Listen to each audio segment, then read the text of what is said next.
Si l'on en croit les autorités politiques et administratives ou les syndicats de policiers, tout va bien. Les forces de l'ordre de notre pays sont exemplaires, n'ont pas à se remettre en cause, la population devant leur faire aveuglement confiance.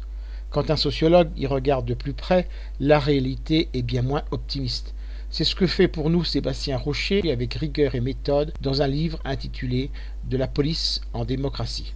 Les nombreuses études nationales et comparatives internationales placent nos policiers et nos gendarmes à une bien modeste place dans tous les classements.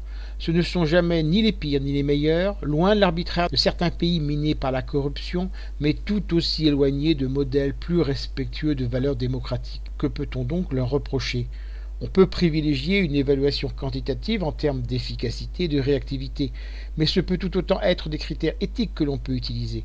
Et c'est surtout ce qu'attend la société. Là où l'autorité des forces de l'ordre devrait être légitimée par leur neutralité, leur impartialité, leur respect de la dignité, leur écoute des citoyens, la pierre de touche de référence fait appel à la peur qu'elles inspirent et la force utilisée pour se faire respecter.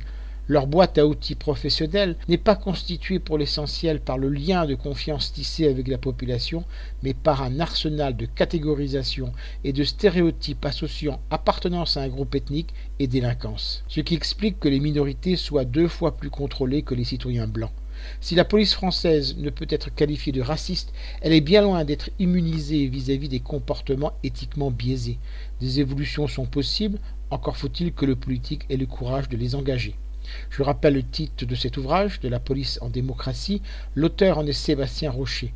Il a été publié aux éditions Grasset en 2016 et son ouvrage est vendu 22 €. Vous pouvez retrouver le texte de cette critique dans le numéro 1215 de Lien Social. Il est consultable sur le site du journal www.lien-social.com.